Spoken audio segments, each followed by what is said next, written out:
porque esto va de esto como complemento a lo que es, porque nuestro curso se llama Morfofisiología Cardiovascular. O sea, nuestro curso va en todo lo que es la relación entre lo que es la circulación cardíaca, los problemas de bomba, todo, y por eso hay un sistema vascular que nosotros vemos, y en cada órgano es especial la circulación. Entonces, como vemos acá, la circulación, dentro de las circulaciones especiales está la circulación cerebral. La circulación cerebral tiene, en condiciones basales, es el 14% del gasto cardíaco. En circulaciones basales corresponde al 14% del gasto cardíaco.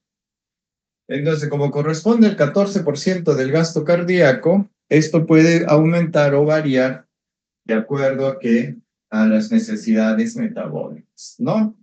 Entonces, ¿qué más vemos? Que la circulación cerebral, cada 100 gramos de cerebro consume 50 mililitros de sangre por minuto. Cada 100 gramos de cerebro, ¿ve? Y en el cuerpo, cada 100 gramos de masa corporal consumen 4 mililitros de sangre por minuto. Entonces, el cerebro consume mayor cantidad de sangre por cada 100 gramos por minuto comparado con el músculo en general.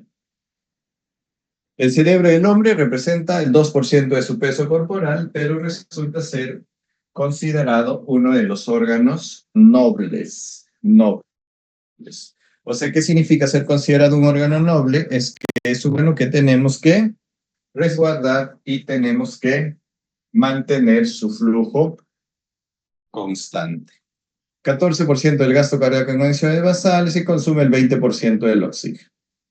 Flujo sanguíneo, todo el encéfalo, por si acaso todo el encéfalo, es de 700 a 50 a 900 mililitros por minuto. Todo el encéfalo. Pero, va a resultar que la sustancia gris y la sustancia blanca tienen algunas diferencias proporcionales, ¿no? La sustancia gris tiene mayor flujo cerebral, mayor flujo sanguíneo que la sustancia blanca. Por eso dice que el flujo sanguíneo cerebral no es uniforme en todo el cerebro, no es uniforme. Al no ser uniforme, es de acuerdo a las necesidades metabólicas, como les decía, ¿no? Si estoy mirando, entonces mi flujo sanguíneo en la región occipital va a tener mayor flujo, va a tener mayor flujo. Pero aquí la sustancia gris en una relación tiene mayor que la sustancia blanca en una proporción de 4:1, ¿no? O sea, por cada 4, digamos, a ver el volumen, veamos, aquí está. La sustancia gris, 80 mililitros por cada 100 gramos por minuto. La sustancia blanca, 20 mililitros por cada 100 gramos por minuto. Es diferente, es indiferente, ¿no? Es diferente, perdón. Entonces, incluso dentro del mismo cerebro, o sea, dentro de la sustancia gris, los flujos pueden cambiar de acuerdo a las necesidades. Como les mencionaba, tanto es así que dependiendo de lo que hagamos, ¿no? Si digamos, si es que estábamos moviendo los brazos, si movemos los brazos, el homúnculo que mueve los brazos y las manos, toda la región frontoparietal o frontotemporal, entonces eso es el que nos va a tener mayor cantidad de flujo sanguíneo en ese momento. Si nosotros aumentamos, o sea, mantenemos la visión constante, la región occipital va a tener mayor flujo sanguíneo, ¿no? Por eso, de acuerdo a las necesidades metabólicas. El metabolismo cerebral, miren, que consume bastante oxígeno y pesa 16 mililitros por cada 100 gramos y desciende a 13 mililitros por cada 100 gramos por minuto. ¿Qué significa esto? Que el cerebro absorbe mayor cantidad o buena cantidad de oxígeno. La regulación del flujo sanguíneo cerebral se va a basar en algunos parámetros, ¿no? En unos, por ejemplo, la concentración de dióxido de carbono. La concentración de dióxido de carbono, como en muchos tejidos, el incremento del CO2 hace que este CO2 aumente, se junte con el agua y forme ácido carbónico, H2CO3. Y esto, por la anhidrasa carbónica, hace que se forme hidrógeno y bicarbonato. Este hidrógeno hace que el pH disminuya, este hidrógeno hace que el pH disminuya, y este hidrógeno puede ingresar a la barrera hematoencefálica y hacer que el flujo sanguíneo cerebral se incremente. Entonces, este PCO2 se incrementa el flujo sanguíneo cerebral, el incremento del PCO2. El incremento de iones hidrógeno también incrementa el flujo sanguíneo cerebral porque condiciona a vasodilatación. La concentración de oxígeno es al revés. La concentración de oxígeno, ¿qué es lo que hace? Cuando hay menor flujo de oxígeno, ¿qué es lo que va a suceder? Va a incrementarse, es producirse vasodilatación. Vasodilatación. Se produce vasodilatación y esa vasodilatación aumenta el flujo sanguíneo cerebral. Y las sustancias liberadas por los astrocitos, como siempre hemos hablado, óxido nítrico, adenosina, el potasio mismo, ¿no? Eso hace que se aumente el flujo sanguíneo cerebral. Aquí vemos la concentración de dióxido de carbono, el PCO2 arterial normal es 40. El PCO2 arterial normal es 40.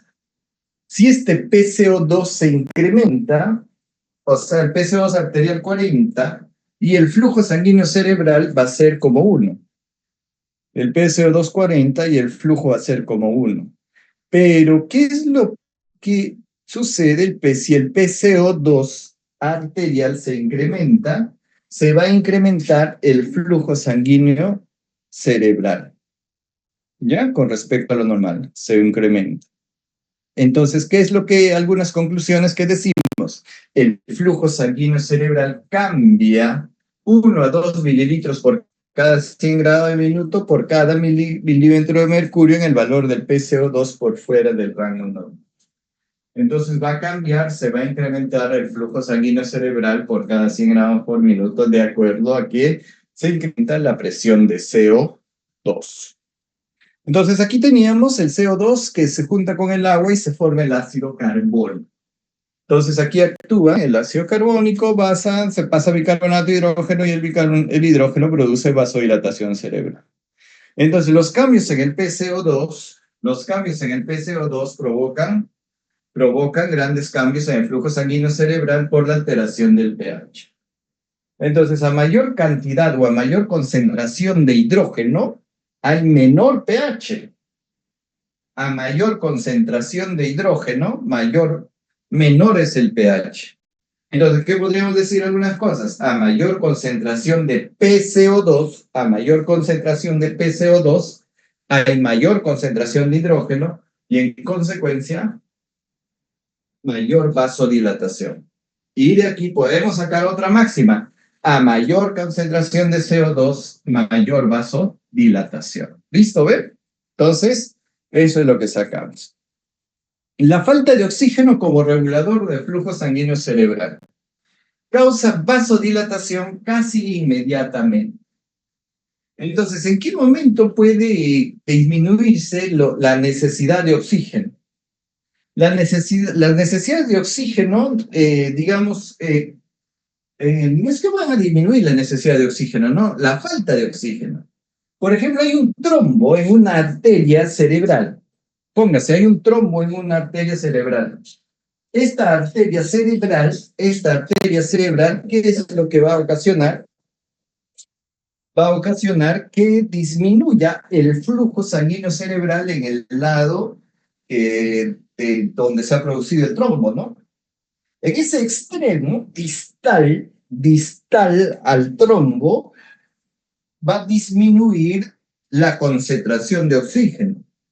Como disminuye la concentración de oxígeno a nivel distal del trombo, después del trombo, ¿qué es lo que va a suceder? Se va a producir una vasodilatación casi inmediata para mantener las necesidades de oxígeno. Se va a producir una vasodilatación casi inmediata ¿para qué? Para mantener el flujo sanguíneo cerebral.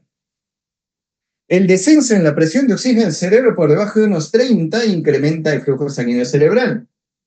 Ustedes ahorita están sus valores entre 35 a 40 mililitros de mercurio. Y hay algunos que están despiertos. ¿Estamos? Y algunos que están dormidos. O, a ver, vamos a hacer una pruebita y a ver si cuántos son atrevidos o no. A ver, les invito para verlos, ¿no?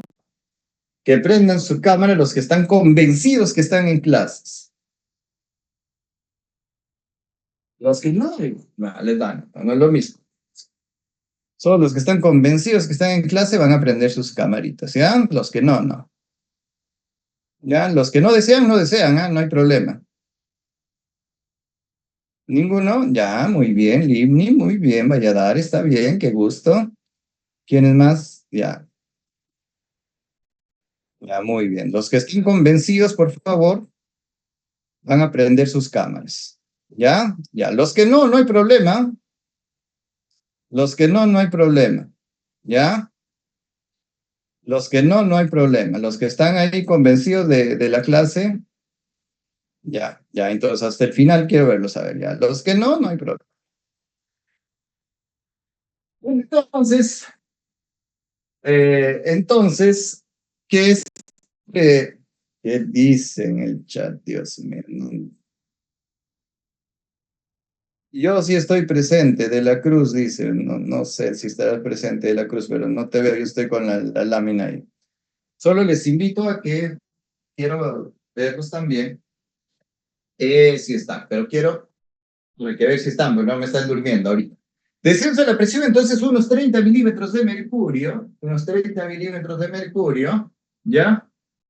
Entonces incrementan el flujo sanguíneo, no por debajo de 30, imagínense. O sea, ¿por qué bajó? ¿Por qué bajó? Bajó por debajo de 30 milímetros de mercurio porque ha habido una obstrucción de la arteria. Ha habido una obstrucción de la arteria. Entonces, ¿qué más decimos acá? La pérdida de conciencia ya se da cuando el flujo sanguíneo cerebral baja por debajo de 20 milímetros de mercurio. 20 milímetros de mercurio. Entonces dice la falta de oxígeno como factor regulador del flujo sanguíneo cerebral. La falta de oxígeno como factor regulador del flujo sanguíneo cerebral. La disminución del oxígeno, entonces, ¿qué sucede cuando se disminuye el oxígeno? Ustedes saben, cuando se disminuye el oxígeno por algún motivo se disminuye el oxígeno, hace que el ácido láctico se incremente. ¿Por qué? Porque se está inhibiendo la fosforilación oxidativa. Este aumento de ácido láctico, ¿qué es lo que va a condicionar a edema cerebral, a un aumento de la osmolaridad, edema cerebral, un aumento del volumen intracelular, a un aumento del volumen intracraneal? Y lo que aumenta la presión intracraneal, y mire, aumenta la presión intracraneal, y esto es lo que va a suceder. ¿Qué es lo que va a suceder? Hace que el flujo sanguíneo cerebral se incremente, disminuya, perdón, y en la disminución hace que disminuya más el oxígeno. Entonces, en estos lados, aquí, ¿qué es lo que debería suceder? Que la disminución del oxígeno, lo habitual es que debería producirse aumento del flujo sanguíneo cerebral. Pero en estados patológicos como el que estamos hablando, se va a producir, además de todo, una disminución del flujo sanguíneo cerebral. Esto es un estado patológico, ¿ya? Aquí está, miren, con la concentración de PCO2 y la presión de oxígeno. Entonces, aquí está el flujo sanguíneo cerebral, la PCO2 aumenta, PCO2 40 es 1, aumento de la PCO2, que es lo que va a dar aumento del flujo sanguíneo cerebral. Una disminución del oxígeno va a aumentar el flujo sanguíneo cerebral. Pero en estados patológicos no se aumenta el flujo sanguíneo cerebral. ¿Listo? Listo. Papel de la autorregulación. ¿Ya? La autorregulación. La autorregulación cerebral es un mecanismo protector que se puede definir como el mantenimiento de un flujo sanguíneo cerebral. Usted sabe, la autorregulación participa también en el flujo sanguíneo, tanto cerebral, renal y del corazón, ¿no? Entonces, la autorregulación también se da, pero la autorregulación se va a dar porque las presiones arteriales medias, las presiones arteriales medias que se mantienen entre igualito parecido al cerebro, al corazón y al riñón, entre 70 y 140 en promedio mantiene el flujo sanguíneo cerebral a constante. Por debajo de esa presión arterial media, ¿qué es lo que sucede? Disminuye el flujo sanguíneo cerebral. Entonces, lo mismo que hablamos del corazón, este fenómeno de autorregulación depende de la presión arterial media. Y aquí hay un detalle que ustedes se estarán dando cuenta. Dice, pese a los cambios en la presión de perfusión cerebral. Pero qué raro. ¿Por qué usted dice, doctor, que habla de presión arterial media y la autorregulación? ¿Por qué? Por esto. ¿Por qué? Porque la presión de perfusión cerebral, ¿de qué depende? Es la gradiente de presión que causa el flujo de sangre en el cerebro. Depende de la diferencia entre la presión arterial media y la presión intracerebral. O sea que la presión intracerebral es una presión bastante baja, ¿no? No es una presión, pues, que sí se aumentaría. Se aumentaría, por ejemplo, vamos a ver cómo se define la presión intracerebral. Es la suma de las presiones ejercidas por los diferentes componentes en la rígida bóveda craneal, masa encefálica, sangre y líquido cefalorraquídeo, que eso es constante. Digamos, no es una presión grande, ¿no? Digamos, ya puede superar 10, 15, y eso nada más, ¿no? En cambio, la presión arterial media sí tenemos presiones 85, 100, 110. Por lo tanto, en el contexto, digamos, funcional, fisiológico, podemos decir que la presión de perfusión cerebral está relacionado directamente con las variaciones de la presión arterial media.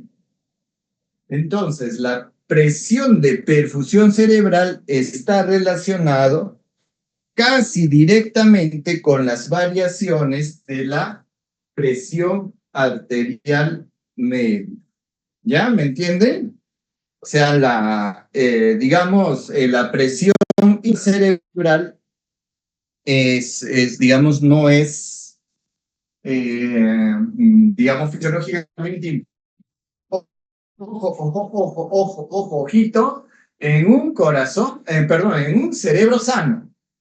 En un cerebro sano. Pero imagínense, ¿en qué momento aumentaría la presión intracerebral? En una hemorragia intracraneal. Ya. Por ejemplo, ¿en qué aumentaría una presión intracerebral? En un tumor cerebral. Un gran tumor cerebral.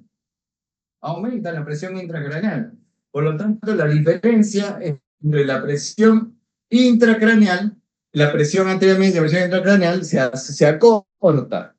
ya casi, ya no le permite, ¿no? Pero si es que en un caso normal, la presión arterial media es una relación directa con la presión de perfusión cerebral. A ver, ¿qué pregunta?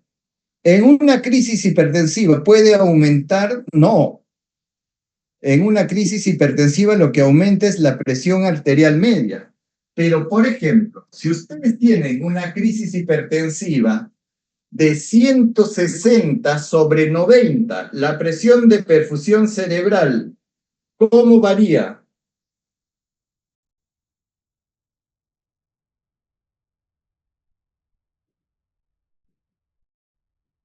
Bueno, chicos.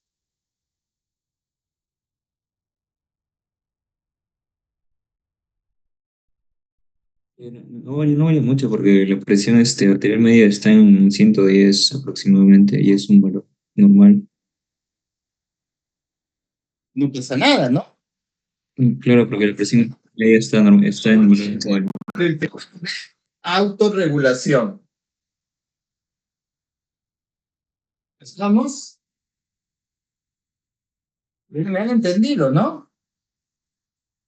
La presión de perfusión, como su compañero Lili, doctor, pero si se aumenta esto, claro, la presión arterial media puede aumentar entre 70 a 140, la presión de perfusión cerebral no va a variar. No, la perfusión va a variar por el fenómeno de autorregulación. La presión de perfusión normal es de 60 a 100 milímetros de mercurio. Eso es lo que más o menos vemos de acuerdo pues al parecido a la presión arterial media. Entonces, el flujo sanguíneo cerebral depende de la presión de perfusión cerebral sobre la resistencia vascular cerebral, que digamos que tampoco va a estar. Por lo tanto, el flujo sanguíneo cerebral está relacionado casi directamente con la presión de perfusión cerebral y este a su vez está relacionado con la presión arterial media. Aquí está el fenómeno de autorregulación en la que aquí nos pone que la presión de presión arterial media, sobre 60, sobre 65, pongan en sí, ¿no? Valores sobre 65 y 140, no va a cambiar de la presión de la presión de perfusión cerebral, o sea, no va a cambiar el flujo sanguíneo cerebral. En los hipertensos, en los hipertensos, esta presión a la autorregulación puede desviarse hacia la derecha. En los hipertensos puede desviarse hacia la derecha llegando hasta 160, o sea, de 40 hasta 160. Veamos siguiente. Por lo tanto, el aumento de la presión arterial media, obviamente, es lo mismo casi decir que es un aumento de la presión de perfusión cerebral, ¿no? Incrementa la vasoconstricción. Ese fenómeno, ¿cómo se llama? Fenómeno de autorregulación. ¿Cómo se llama esa teoría? Biogénica. ¿Cómo? Respuesta a las necesidades metabólicas. No, un tilo. ¿Cómo se llama? Yo les digo esto, solo que estábamos hablando. La teoría, la explicación de la autorregulación. Metabólica. No, Cerebral. ay, Dios mío, ¿quién ha dicho eso? Ay, cerebral, pues, pero la autorregulación cerebral, siempre se nos ha hablado, pues, los fenómenos de autorregulación, hay dos teorías, la teoría metabólica y la teoría Miogénica. miogénica, pues, la teoría miogénica. La teoría miogénica, ¿qué dice? Que aumenta la presión, hay un fenómeno de vasoconstricción, ¿se acuerdan? Es teoría miogénica. Si se disminuye la presión, hay una disminución de la resistencia vascular, lo que le produce vasodilatación. Eso estamos hablando. Esa es la teoría miogénica, la teoría de respuesta.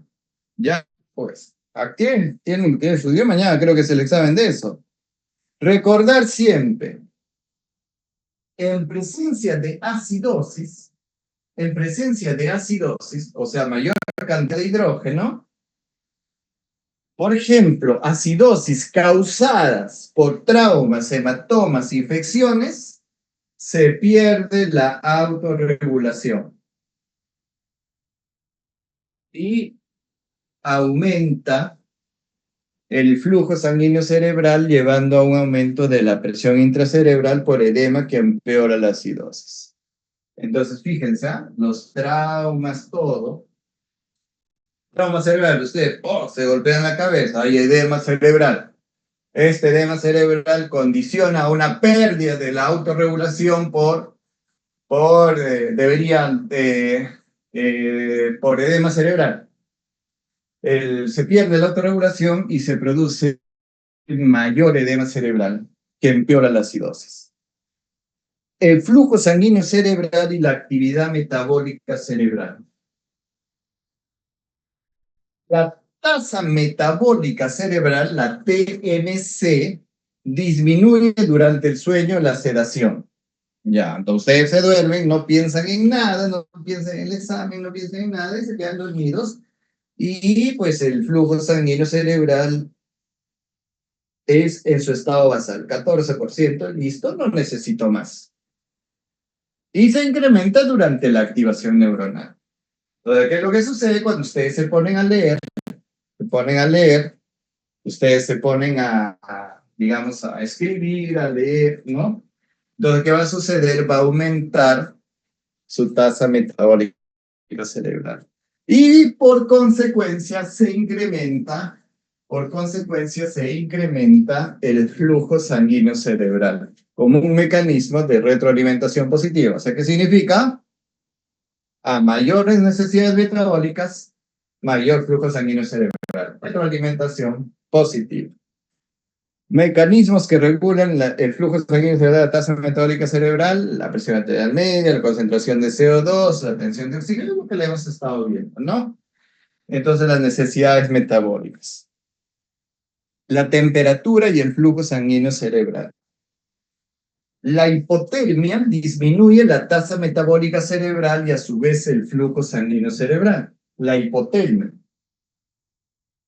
Y la hipertermia incrementa la tasa metabólica, la hipertermia, el demasiado calor, o sea, exponer al cerebro a demasiado calor, puede condicionar a un incremento del flujo sanguíneo cerebral, ¿no? Pero puede llegar a desnaturalizar a las proteínas, ya causando disfunción cerebral permanente. Es por eso que la hipotermia es utilizado como un sistema de neuroprotección en casos de lesión cerebral. Neuroprotección, la hipotermia. O sea, bajarle la temperatura al cuerpo, ¿no? Y baja también el cerebro. Por ejemplo, ustedes, la explicación más bonita, ¿ustedes han visto esa película Sociedad de la Nieve o no? O antiguamente quizás han visto Viven. ¿Han visto o no han visto?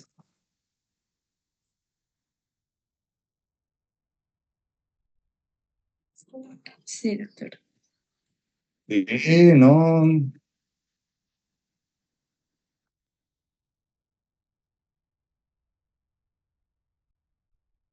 ¿La tarea de nutrición fue? ¿Cuál tarea de nutrición, dice? ¿Cómo se extinguían? Ya. ¿Solo 2 han visto? ¿Los demás no? Sí, doctor. Bien chévere. Ya, la mayoría ha visto. Ya. La Sociedad de la Nieve. Ya, no han visto Viven, solo han visto La Sociedad de la Nieve. Es lo mismo, ¿no? Pero en diferentes tiempos. ¿Sí? ¿Qué pasó con uno de los que representan ahí, de los actores? No me acuerdo, ¿cuál era? ¿Qué hace que lo creen muerto, no? Que lo creen muerto y lo dejan donde están los muertitos, ¿no? En la nieve. Y después de unos días está con sus ojos en forma de mapache, y después de unos días despierta. Después de unos días despierta. ¿Qué sucede ahí? La hipotermia, o sea, el haber estado en la nieve a temperaturas bajo cero, ha condicionado a una neuroprotección, a una disminución de la tasa metabólica basal y cerebral, con una disminución del flujo sanguíneo por la necesidad, y ha hecho que, digamos, a su recuperación fisiológica. Eso, por ejemplo, es una explicación, digamos, que en la película nos lo dan bien, ¿no? Nos dice que un milagro, revivió. No, no revivió, eso se llama neuroprotección cerebral. Y después, claro, al final de la película es el que camina, va y encuentra al arriero y todo eso, ¿no? Ya voy. Por eso. Por eso es que la neuroprotección, o sea, la hipotermia se utiliza, los neurocirujanos, los intensivistas lo utilizan como una neuroprotección. La viscosidad sanguínea y el flujo sanguíneo cerebral, aumento del hematocrito, ¿no? Viscosidad sanguínea, aumento de la viscosidad sanguínea. La anemia disminuye la resistencia vascular, ¿verdadero o falso? Verdadero. Y se incrementa el flujo sanguíneo cerebral como respuesta compensatoria. Si el flujo sanguíneo cerebral es la presión de perfusión cerebral sobre la resistencia vascular cerebral, y la resistencia vascular cerebral está dada por el hematocrito, ¿no? Si ustedes se acuerdan, la ley de Ohm. Entonces, ¿qué decimos? Que la anemia hace que se incremente el flujo sanguíneo cerebral, no para compensar la reducción en la entrega de oxígeno. El aumento del hematocrito por encima de 55 puede disminuir el flujo sanguíneo cerebral. Factores neurogénicos, pero no importantes. Digamos, no importantes, no son, digamos, clínicamente importantes, o no son fisiológicamente importantes. Más importante en el cerebro es el CO2, la autorregulación. Los factores neurogénicos son menos importantes. Dice un tono simpático, incrementa el flujo sanguíneo cerebral, el tono ha disminuido, reduce entre 5 y 10%. Eso no importa mucho. Ahora vamos a hablar de la circulación esplénica. Eso sí, es espectacular y es muy bonito.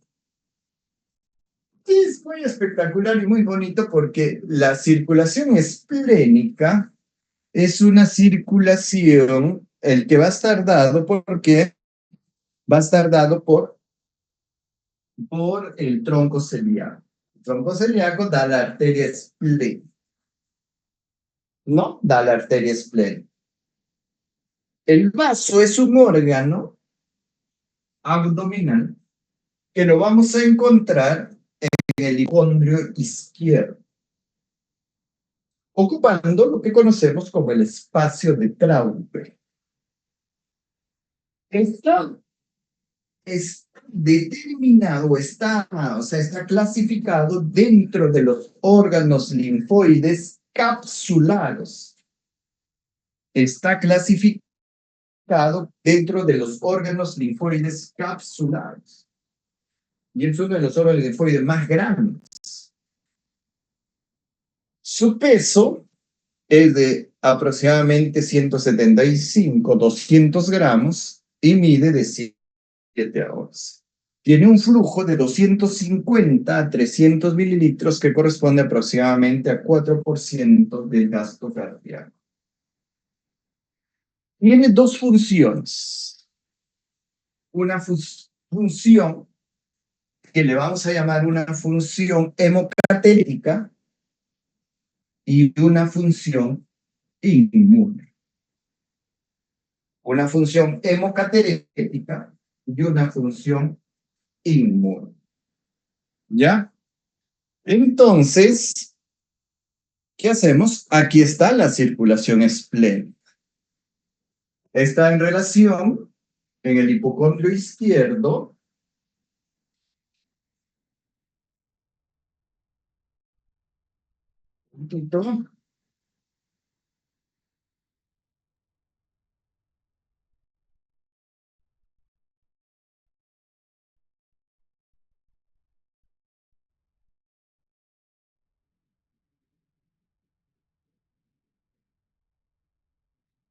y a en el borde mayor del estómago. ¿Ya? La por la arteria esplénica y su parámetro anatómico, el parámetro anatómico donde lo vamos a encontrar, la arteria esplénica es en el borde superior del páncreas. En el borde superior del páncreas va a discurrir lo que es la arteria esplénica. ¿Ya? Aquí está. Esto es un gráfico bien simpático. ¿Y qué me dice ese gráfico? El gráfico dice la arteria esplénica pasa y se ramifica hasta formarse arterias trabeculares. De las arterias trabeculares pasan a ser arterias centrales, las más pequeñas, y las arterias peniciladas. Ahora miren, vámonos acá. Aquí está la cápsula del vaso, la arteria esplénica y la trabécula, la arteria trabecular, la arteria trabecular.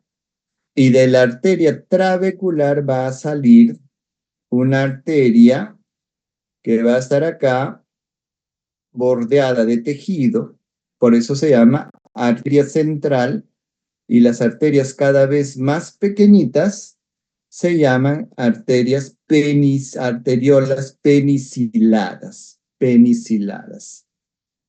Este tejido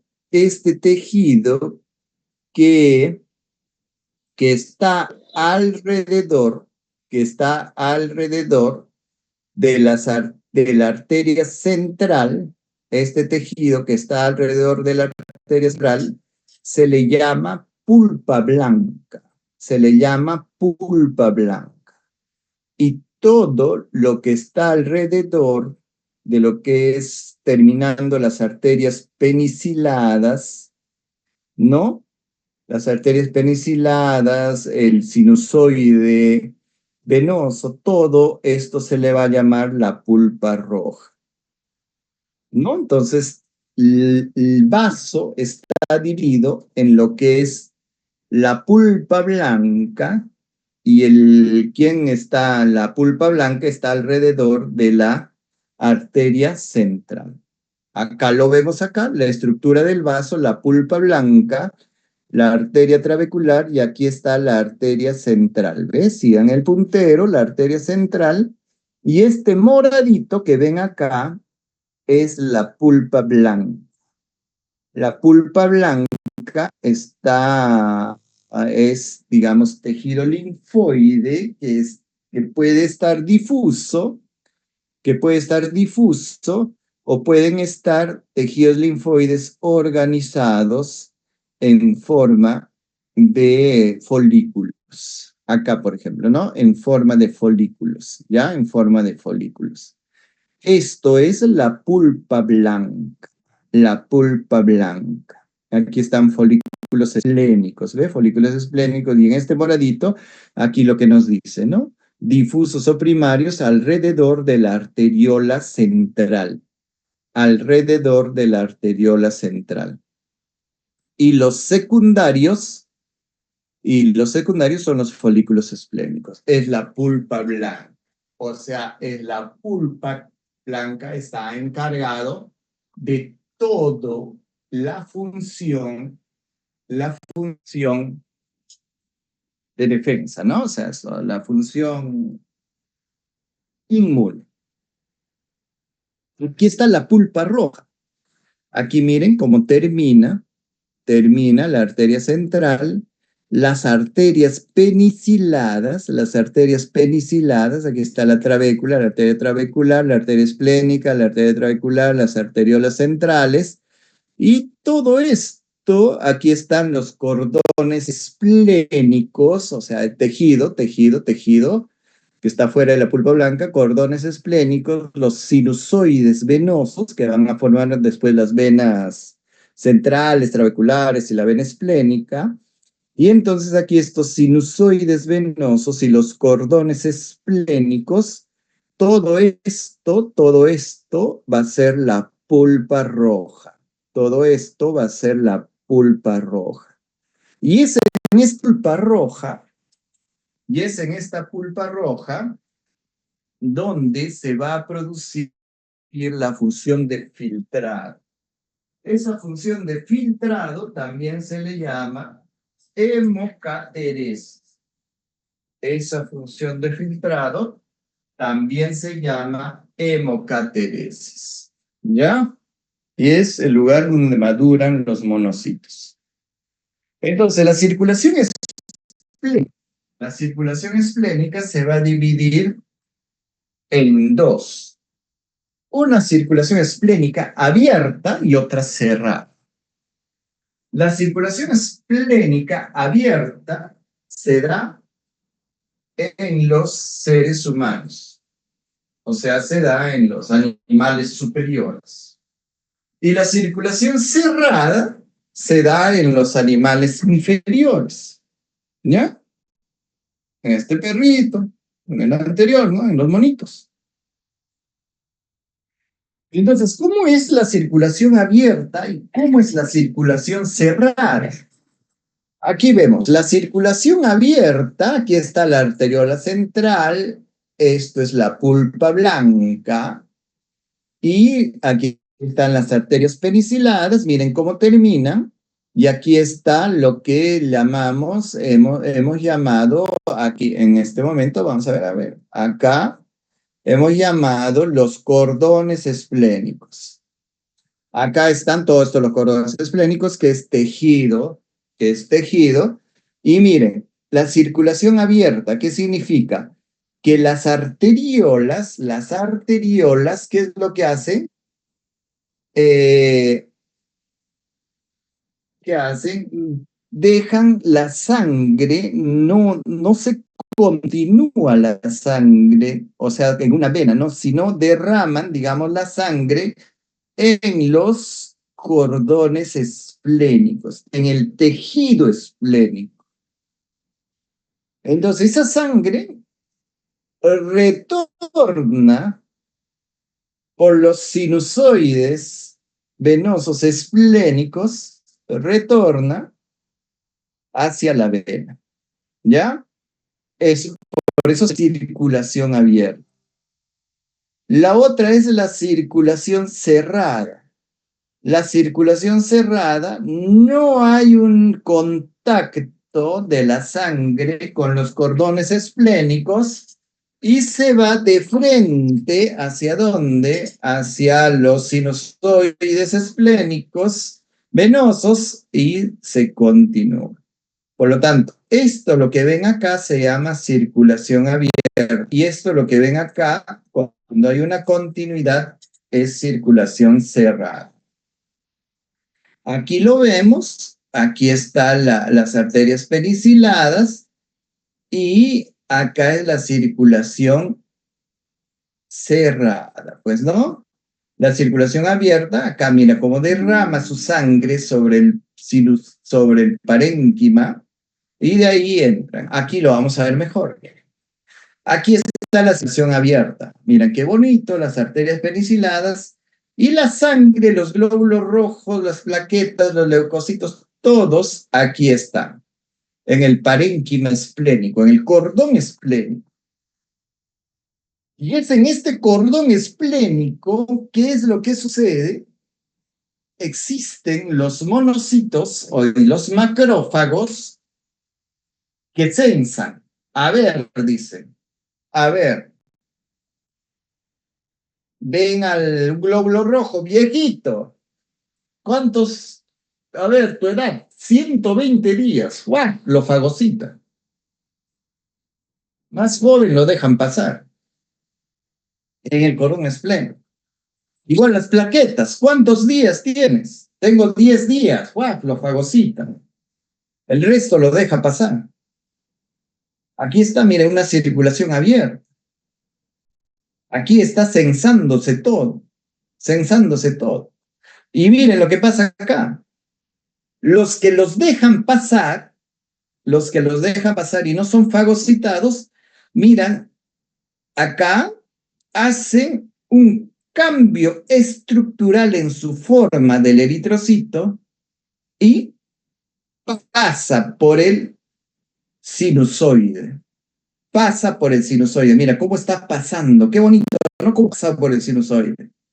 Hay en algunas ocasiones, este fenómeno se llama la capacidad reológica de Lemaître. ¿Qué es la capacidad reológica de Lemaître? El Lemaître tiene una capacidad reológica, o sea, tiene la capacidad de deformarse ante ciertas situaciones, como por ejemplo el cambio en el tamaño del capilar. Si es un capilar grande, entonces si es pequeñito, cambia y se adapta a la forma del capilar. Se adapta a la forma del diámetro del capilar. ¿Me entiende? ¿Ya? Entonces, esto es un fenómeno de hemocateresis. Este es un fenómeno de hemocateresis. O sea, aquí se destruyen los glóbulos rojos, que están viejitos. Por ejemplo, hay una enfermedad que se llama esferocitosis hereditaria. Esta esferosis hereditaria, el glóbulo rojo se convierte en un globo redondo. Por eso se llama una esfera, esferocitosis hereditaria. ¿Y qué resulta? Que no pasa por este sinusoide, se destruye. Hay una hemólisis. Por eso es importante la circulación abierta. Cuando hay circulación cerrada, cuando hay una circulación cerrada, como esta, por ejemplo, ¿qué es lo que hace? Pueden pasar los hematíes viejitos, las plaquetas viejitas, los esferocitos pasan sin sentido, ¿no? O sea, no son censados. Por eso que en el cuerpo, en el ser humano, predomina la circulación abierta. Entonces aquí esta es una circulación abierta y mira cómo retornan el sinusoide por los capilares penetrados por los cordones esplénicos. Aquí son censados, así, tú eres viejito, luego, ya, no, tú estás jovencito, sigue pasando tu camino, entonces este eritrocito dice, bueno, recién tengo 10 días y pues tiene una capacidad reológica, pasa y sigue pasando, ¿no? O sea, al viejito Bob se lo fagocitan. A las plaquetas deformes o esto también no pueden ingresar, ¿no? Estos son los cordones esplénicos. Muy bien. Listo. Entonces, hemos terminado nuestra clase. ¿Listo? Se acabó. Vamos ahora a vernos. Y, Livni, ¿dónde estás? Hola. Sí, aquí estoy. Ya, Livni. Livni ha anotado a todos los que han tenido su cámara prendida del inicio hasta el final. No los que han aprendido a la mitad, no los que han aprendido al último, ni que están aprendiendo ahorita. ¿Ya? ¿Cuántos son, Libni? Son 26. Ya. Como son 26 de 60, creo, ¿no? Ya esos 26 van a tener... Vamos a ver, ¿cómo está ahí? Ya les ponemos un último examen, ya. Ya. En el último, ¿ah? Ya, no pidan más tampoco. En el último examen. ¿Ya? ¿O qué? En el tercero, el de mañana, ya, mejor. Sí, sí, en la mañana va a estar. Ya, Mañana va a estar en el potente. examen de mañana van a tener un punto de más. Solo para los 26, para los demás, no. ¿Qué pasa, Centón? ¿Qué estás reclamando? Centón, levantando. ¿Qué sucede? ¿No quieres punto? No, doctor, más bien para el quinto examen quisiera preguntarle si va a entrar circulación fetal. Es el tema. Quinto examen Cuarto. es el... Cuarto. Diré para el cuarto. Disculpe. Estoy pensando en el susto.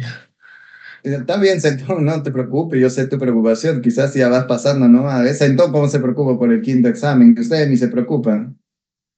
Ya, no, el quinto examen entra de todo. Para el cuarto examen va a entrar situación fetal para los que han...